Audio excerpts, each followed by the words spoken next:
Good morning, everyone. My name is Eltimar, and we're going to be continuing our Let's Play of Wrath of the Righteous. Where last time we're still in a Ryu's laboratory, we're just cleaning it up.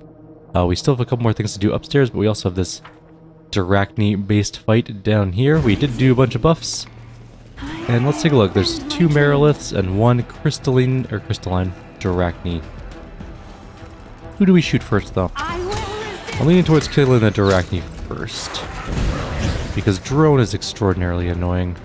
But that same... oh, that sucked. That was a lot of spell resistance that just spell resistant to me. Anyways, let's shoot Fireball, see what happens. Not a whole lot. Move Nenio back, keep her out of the fight. Merilith coming in. I'll just have to resort to brute force. That made weird sounds like we were punching it, but we were definitely not. It just did 74 damage to me with the scimitar. It's a lot of damage, but okay.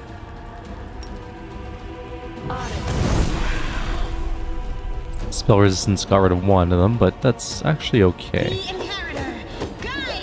Everything's making weird punching sounds even though we're wielding weapons. It's very strange, but anyways, okay. We'll leave the Arachne alone for now. Try and get rid of the Meriliths. The Arachne is coming in to fight. We're gonna back up. Guess we can do some fire snakes. It did not a lot of damage. So it comes to this. Closer to death. Well, it's a good thing we have Last Stand, because that Merilith just did an insane amount of damage.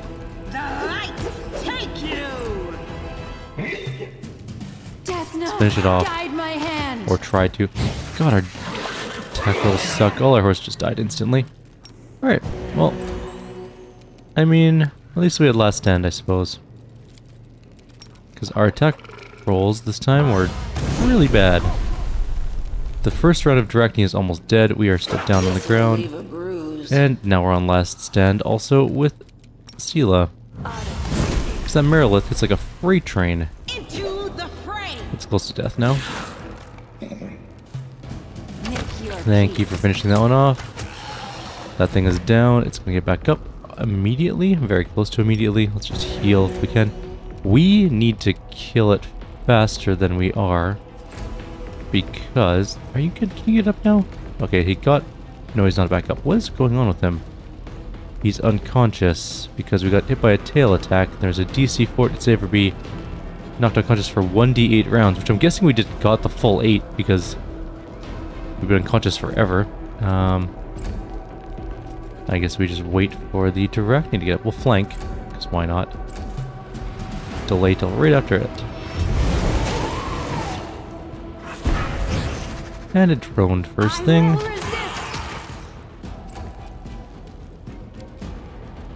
We could get some skeletons maybe to soak up some hits. It's unlikely they're going to do anything useful, but you never know. It's also kind of unlikely that the Arachne will actually hit it, but we'll find out. A little bit of damage. You're still unconscious, which is really unhelpful in this particular situation because we kind of need your damage output. No damage there. And we hit our own skeleton there. Super. Oh, it did hit the skeletons. And Seal is almost dead. We are not going to win this fight because we don't have enough damage output because we can't hit anything. He's still unconscious for another like 30 seconds or something, right? 23 seconds, another 4 rounds or so. What a stupid level of unconsciousness. 1d8 rounds? An 8 round fight. 8 rounds is like an entire fight. Prepare yourself. Oh, there we go. At least Arushale can take care of it for us. That was a shockingly bad attempt, but oh well. We got a white dragon breastplate.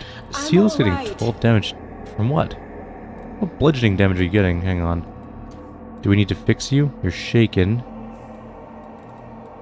I mean, we could fix her anyways. Let's just double cure critical her.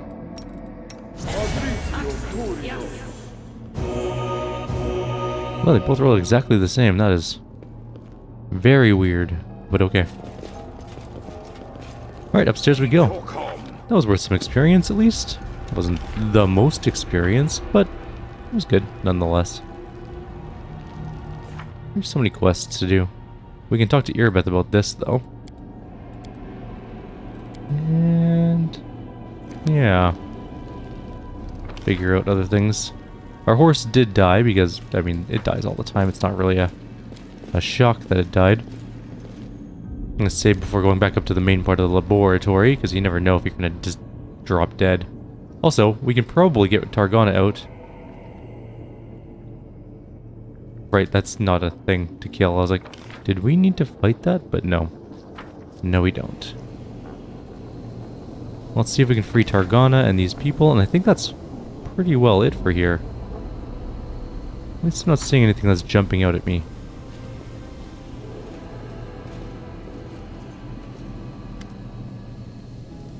Let's get this Knowledge Arcana check.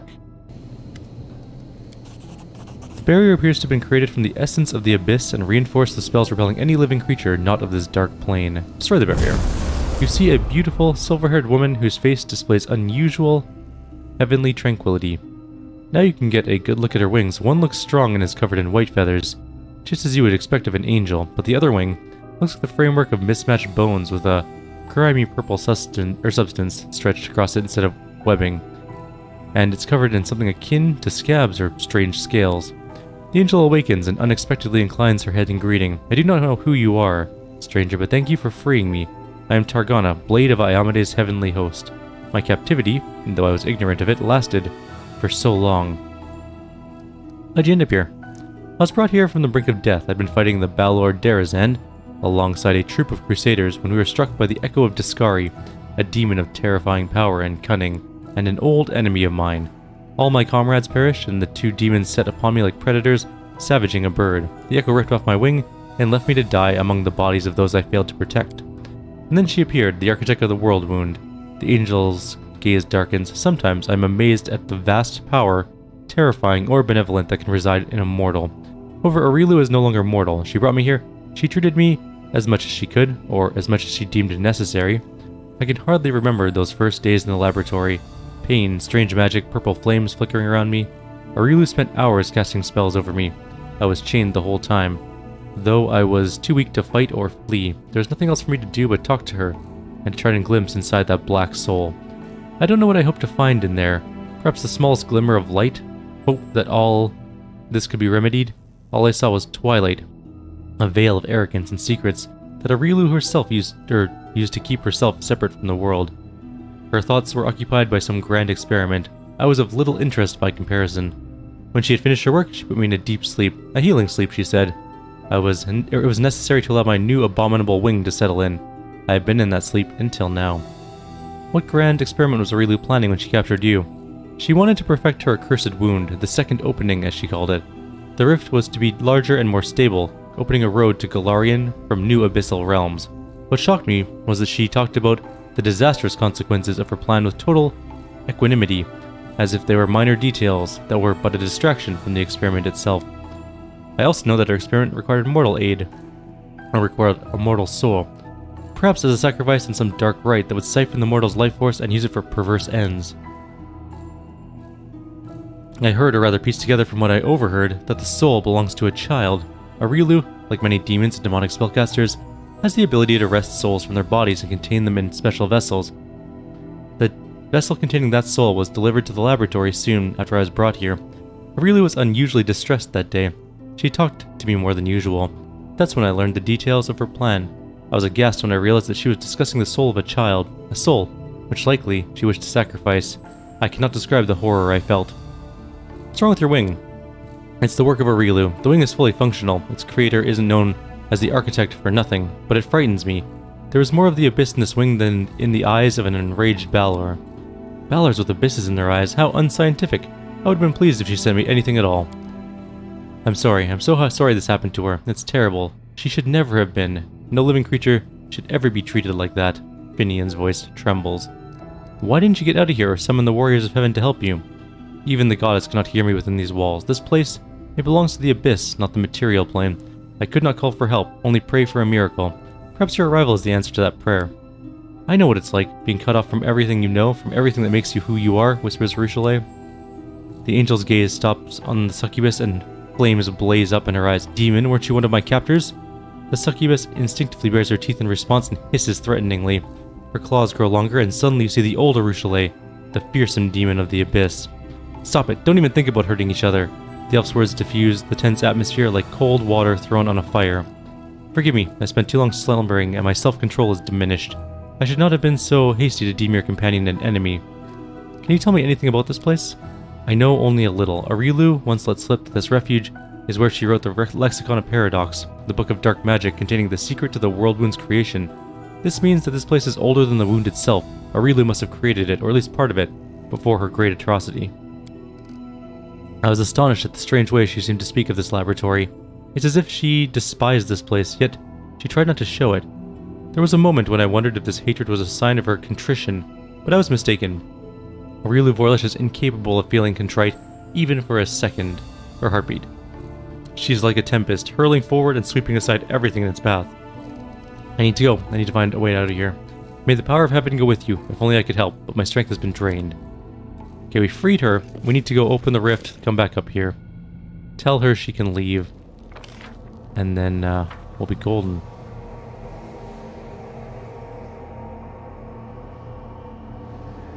And then I think we can go too. We'll go turn in a quest. I don't think it's going to level us up, unfortunately, but it'll get us closer anyways. And I don't think there's anything else to do. Our horse will just remain here. It'll come back to life once we get back to Dresden anyways, so... Look, you found some interesting papers. Turning around, you see Sakabanoth right behind you. The Lexicon of Paradox of all things. The discovery of the century. We should show it to the council, otherwise we'll make no progress for another 100 years. Why do they need to read this? Really? You're asking why? These are the only notes written by the creator of the world wound. Who could possibly be interested in them besides everyone?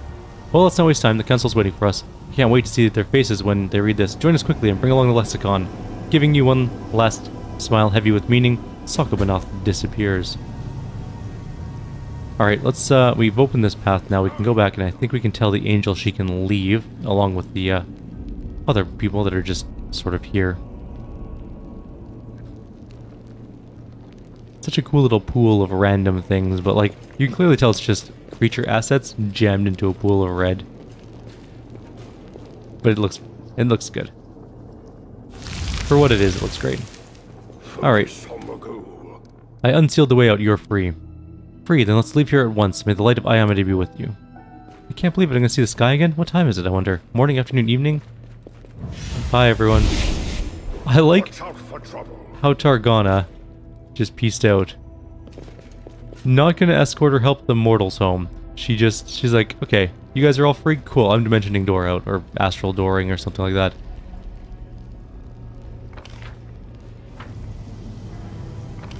Not the most angelic thing she could have done, but I guess there's probably higher priorities than helping out some schlubs get back to their realm. Or wherever they're from. Did we do this thing? I don't think we did. A strange device with a slot for the crystals awaits your next move. We don't necessarily need this one. We need it later on, but let's place the experiment thingy in it. Day 28. Cullis drill. 4606. Experiment. Transformation. Subject. Arilu Vorlish. Human female. With a clear affinity for arcane magic. Objective. To fuse a mortal soul with the essence of the abyss. Predicted result. The formation of a full-fledged half-demon on the basis of a mortal being. Potential risks. Unknown. The death of the subject is extremely likely. I will continue to monitor the experiment for as long as I can. Well. Day 20. Farast 4606. Experiment, the suture. Subject, former Arachne subjected to extreme exposure when passing through the world wound. As a result of this exposure, the demon was reborn as a dretch, a unique event in demonology. The reborn demon also acquired serious malformations, which did not respond to standard treatment methods. Objective: to assess the threat to other demons to stabilize passage through the world wound.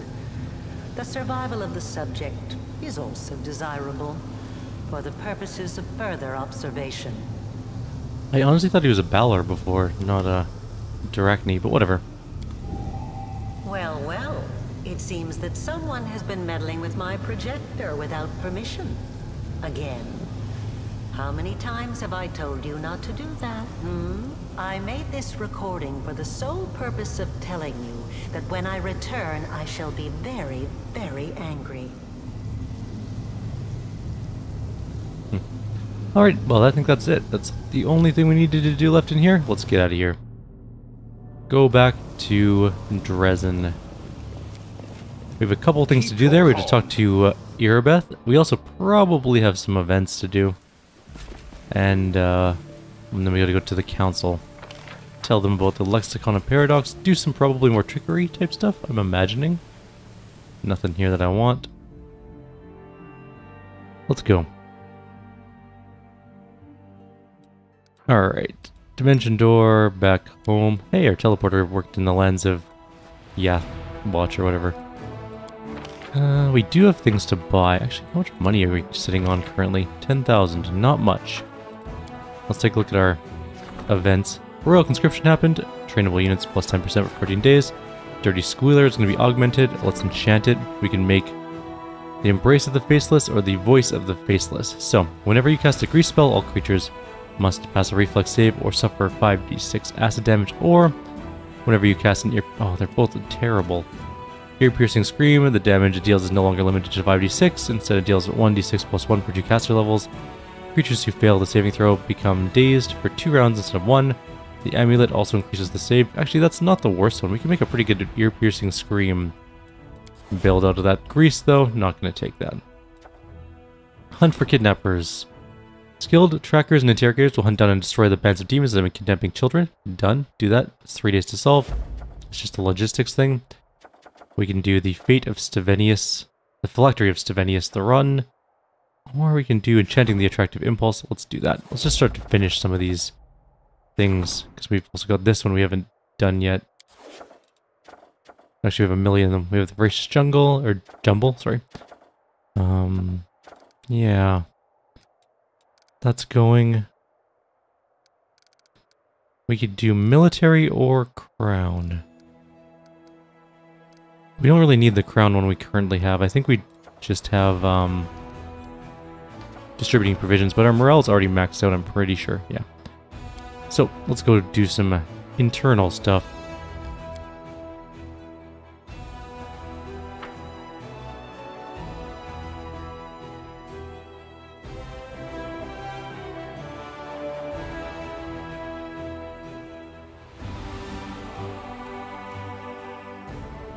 Come on.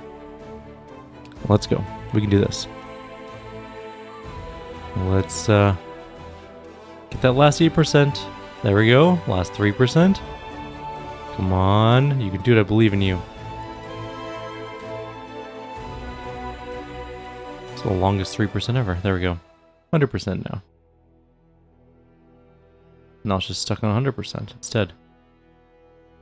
Does 100% not really mean 100%? Because it really doesn't seem to be. Did we freeze? Gonna give us a second.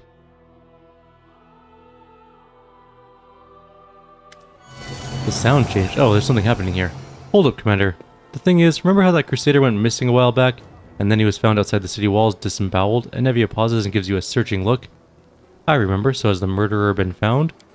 No, not yet. And Nevia seems to scrutinize your face again, then nods to herself. But I never gave up on the investigation, even when everyone else stopped digging. I know we're at war and the people are dying left and right, but that's no reason to turn a blind eye to crime. So that's it, Commander. Another Crusader has gone missing. He left the barracks to come here. He would have gone past the gates.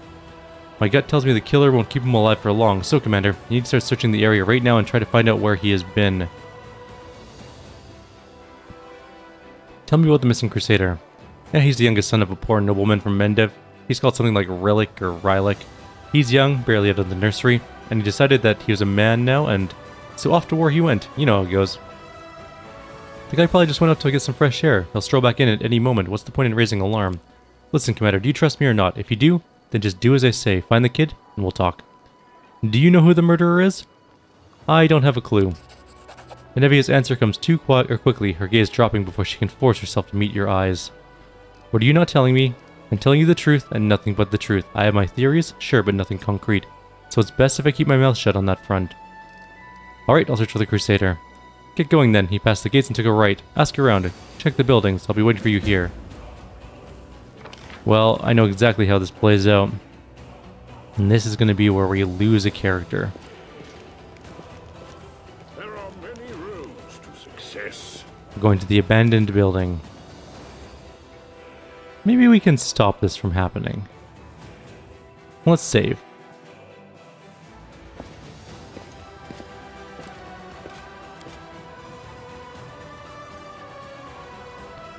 We go down here. Grab that. You can hear muffled sighs coming from the next room. How lovely to see you here. Hearing steps behind her, Camellia whips around and freezes. She glances at the bloody dagger in her hand and then at the dead body at her feet. Eltimar, I see you here, she says evenly. Her lips quiver for a fraction of a second before settling into an unimpeachably polite smile. What is going on here? Socorus is an ancient land.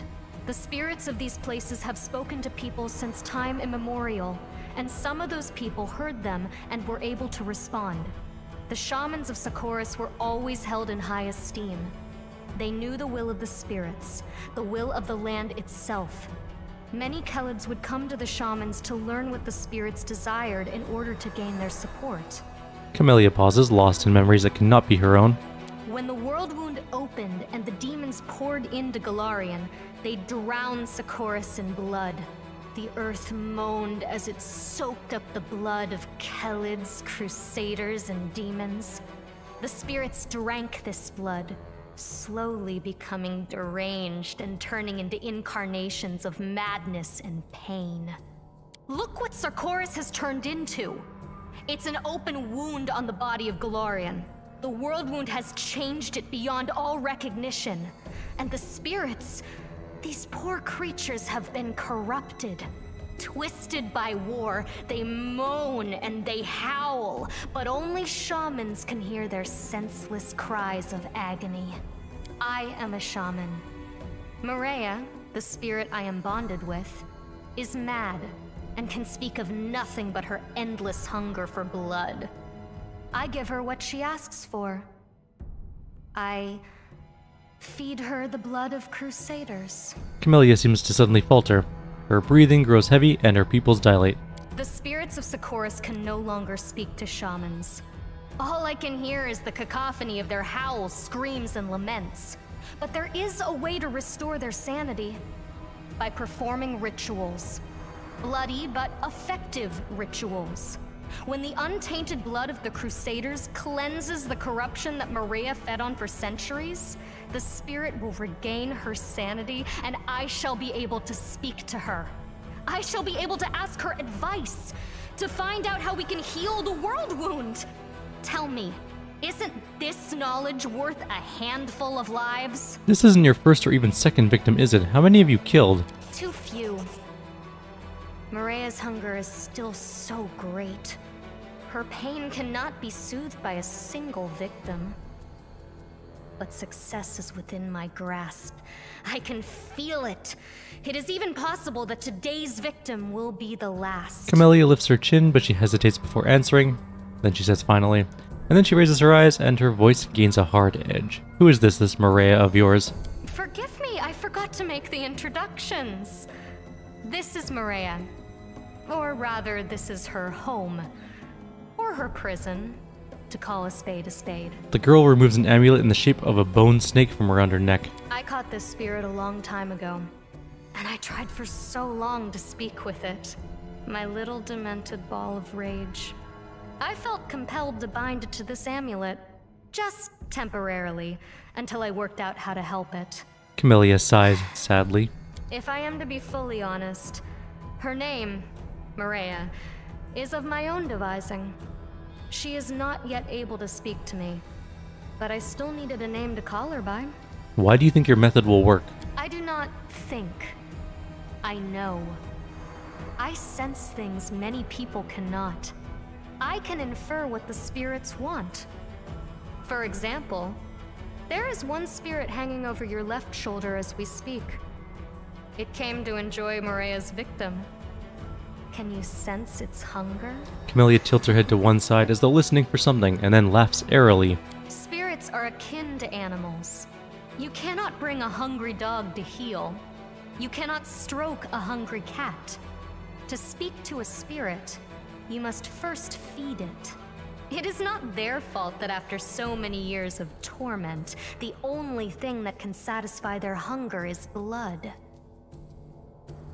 My ritual will work. I did not read about it in books or learn it from some wizened teacher. You could say that I invented it myself, with Maria's help. I just know that it will work, sooner or later. I can feel it. What exactly are you hoping to learn from this Maria of yours? After her expression grows serious. The world wound cannot be allowed to poison all the lands of Golarion.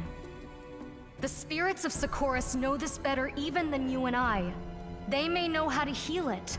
And if not, then perhaps they will know how to eradicate it quickly and painlessly. We're fighting against demons. It is a just cause. But imagine we win and the demons vanish for good. Do you think the world wound will vanish along with them? That it's something we can defeat with weapons? That it won't burst open again at some point in the future like an old festering abscess? I am thinking of the future of these lands, of how to heal them and restore them.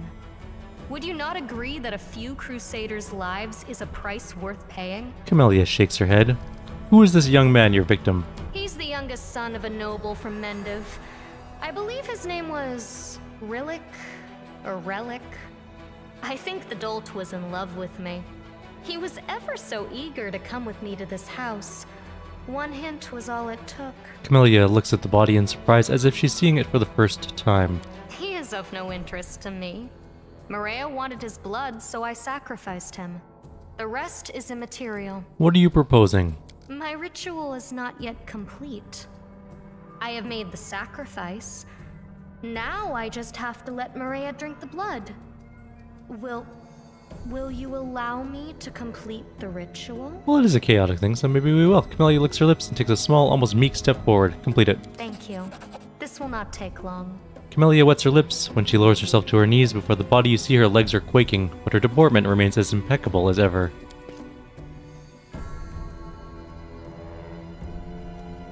Accept this sacrifice, Maria.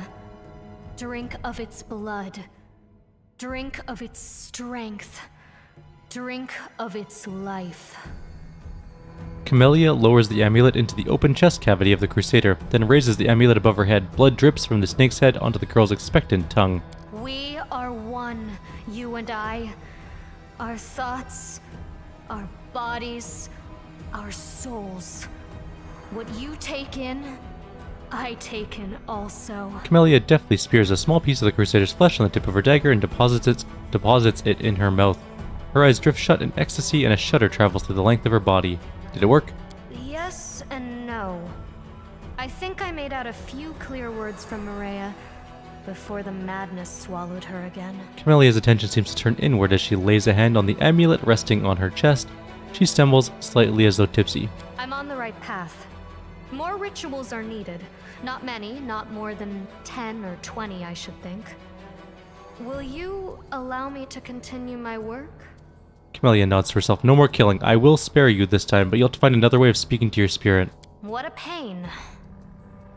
But if these are your terms, then I agree. Irritation flits across Camellia's face, but it's quickly replaced by humility. There is one more thing. Commander, my ritual is quite a taxing process. The strain is difficult to bear. Sex is the best way to relieve the tension once it is all over. Camellia draws in a breath and licks her lips. Help me. I need you. Here. Now. The girl's body is trembling violently. She gazes into your eyes, looking almost manic.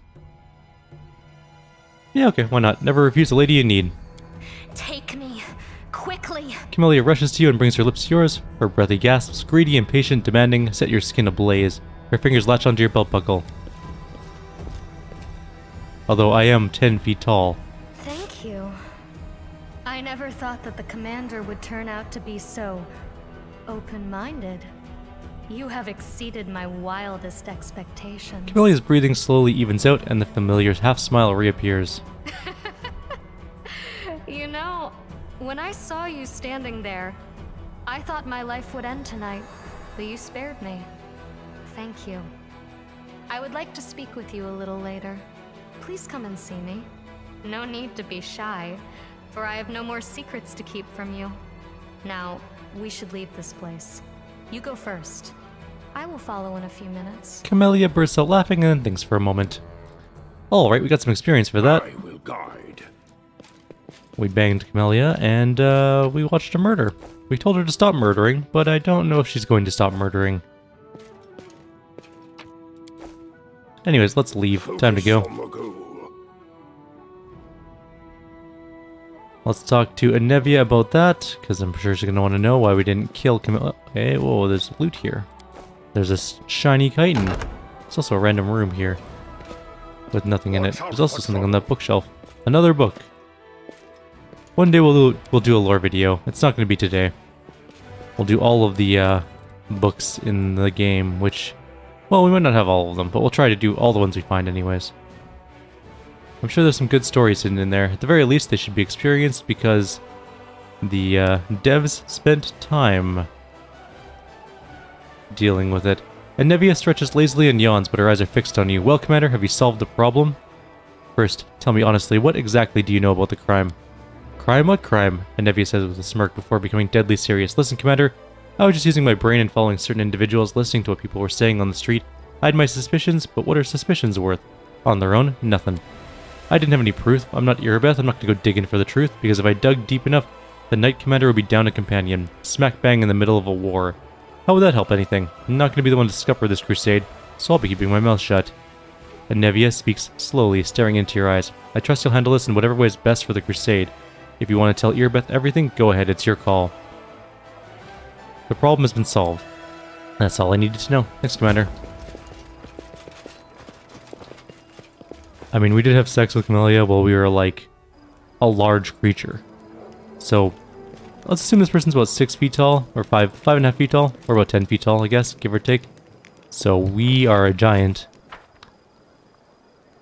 Can't imagine that was particularly comfortable for Camellia, honestly. But, yeah.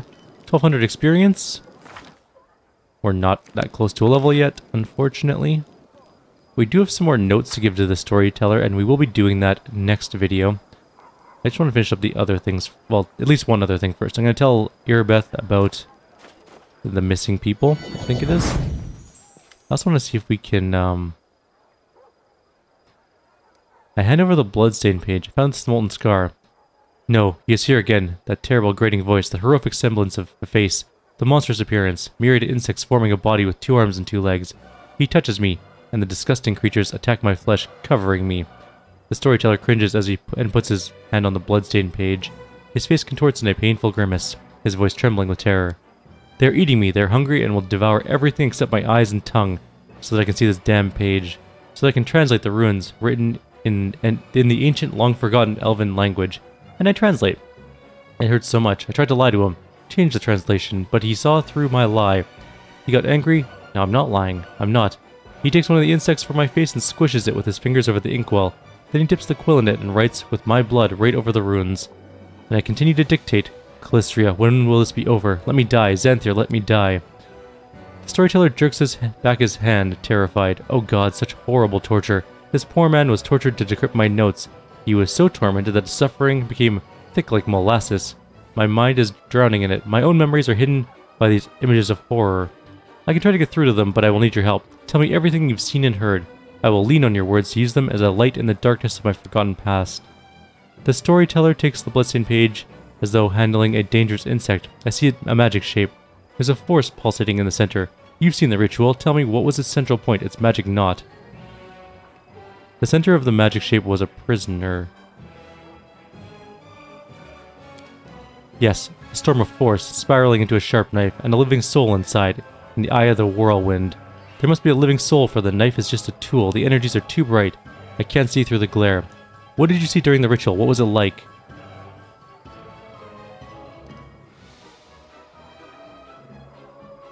It looked like a small rift was open to the abyss. Yes, rift, an umbilical cord connecting the worlds, allowing not only sentient creatures, but planar entities to travel through it. Energies, sorry.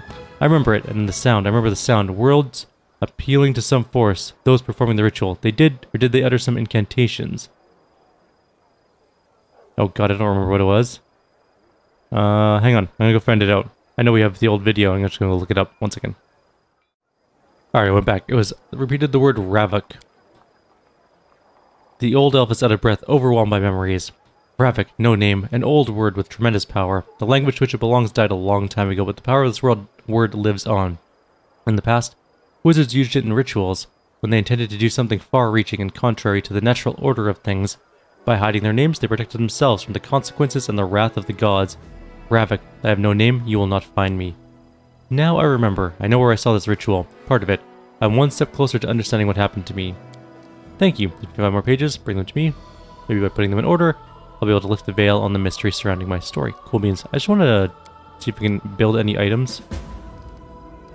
It doesn't look like we can do any of them yet, unfortunately. Bummer. Alright, that's the only thing I wanted to do there, but I wanted to do the bloodstained page because we had it. We won't do its actual notes yet, but soon.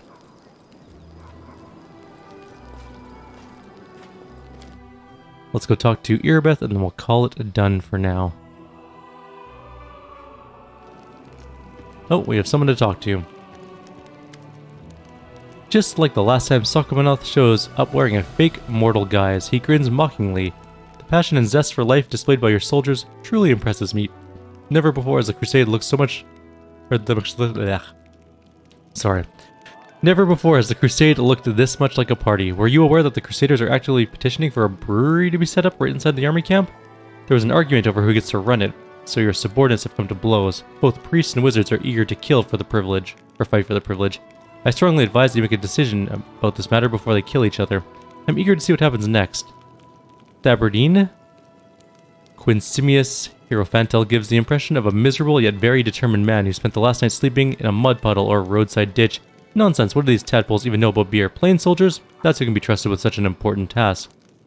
Brave souls don't get distracted by silly stuff like books and prayers, so they'll remember to boil the wort and make the kegs. Otherwise, supply gets disrupted, and my majestic self has to endure a hangover like a lowly peasant, which I'm doing right now. So if we do brewery, we get a brewery that gives +10 bonus to crusade morale and a +1 bonus to maximum crusade morale. Also +5 to combat morale, DR1 get to all units, and all units get a 5% chance to perform a random action instead of the one selected in battle. That is good and horrible. Is this the same thing?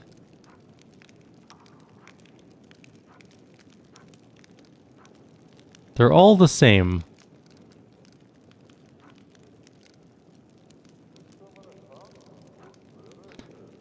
I mean, okay. Let's, brewers make beer. This duty can only be trusted to the one who knows it best. The consumers, I hereby order the construction of the brewery in the barracks. You fascinate me, you really do. Not only did you transform the crusade into a traveling circus, you keep adding new amusing touches by pretending to give it directions. Your sense of humor delights me. Alright, I'll leave you to play with your little crusade. It's been so much fun that I feel obliged to come back. I'll visit you again in the future. Sokomanoth stretches lazily and grins. Alright, well, we just need to talk to Irbeth. That's the last thing we need to do. I have to sneeze really badly. Irbeth salutes you with sincere respect. Good afternoon, Commander. What can I do for you? I found out how the demons snuck up on us, and it won't happen again. I've been told you protected us from surprise attacks and saved the poor fellows who were maimed by demonic rituals. Those poor lads, what have they become? Hope the clerics will be able to heal them, or at least ease their suffering. Gotta go. that is the end of that. We are now slightly closer to a level again. We didn't have to kill Camellia, which I'm not sure I did the right thing there, but whatever. And we'll go into the cupboard next time, and then we'll do Elven stories and all that stuff. For now, I'll leave you guys here. Like always, if you have any suggestions or comments, please leave them below. Otherwise, I'll see you next time. Take care.